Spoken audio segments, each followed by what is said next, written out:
একটা সত্যি কথা কি জানেন? যে পরিবারে ভাইয়ে ভাইয়ে মিল থাকে না, সে পরিবার কখনো সুখের মুখ দেখতে পায় না। পরিবারটা ধ্বংস হয়ে যায়, নষ্ট হয়ে যায়। আবার যে পরিবারে ভাইয়ে ভাইয়ে মিল থাকে, তারা সর্বদা সুখে থাকে, শান্তিতে থাকে, ভালো থাকে। বাইরের কোনো শত্রু সেই পরিবারের কোনো ক্ষতি করতে পারে না। ছোটবেলায় আমরা একটা গল্প পড়েছিলাম, ঈশপের গল্প। কম বেশি সবাই পড়েছি। যারা পড়িনি তারা কিন্তু ঠাকুমা বা দিদিমার কাছে গল্পটা নিশ্চয়ই শুনেছি।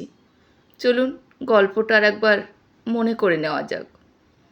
এক গ্রামে এক কৃষক থাকতেন।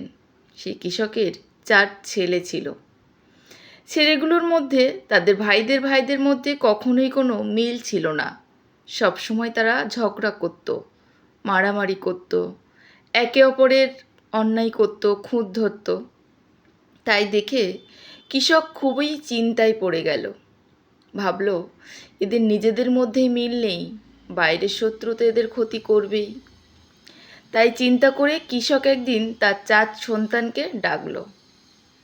ডেকে তাদের প্রত্যেকের হাতে একটা করে লাঠি দিল। বলল, তোমরা লাঠিটা ভেঙে ফেলো। 4 সন্তানই খুব সহজেই সেই লাঠিটা ভেঙে ফেলল।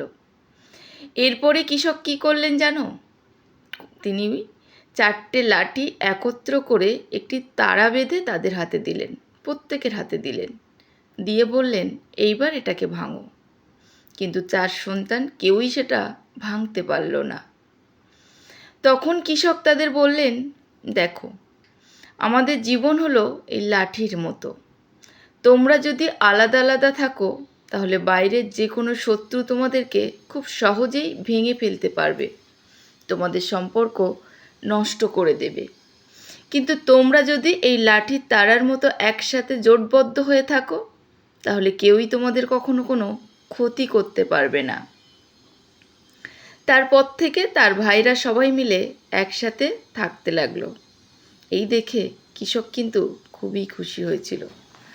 আমাদের জীবনটাও ঠিক তেমনি। ভাইয়ের চেয়ে পরম বন্ধু আর কিন্তু কেউ নেই।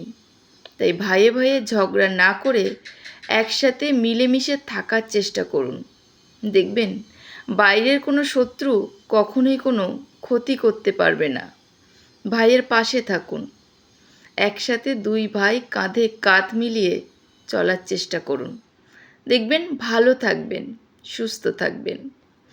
আর ভাইয়ের সাথে যদি ঝগড়া, মনোমালিন্য বা ভুল বোঝাবুঝি হয়, সেটাকে মিটিয়ে নেওয়ার চেষ্টা করুন। ভাইকে ভালোবাসুন। দেখবেন ভালো থাকবেন, সুস্থ থাকবেন। ভাইয়ে ভাইয়ে ঝগড়া না করে ভাইয়ে ভাইয়ে একসাথে এগিয়ে চলুন।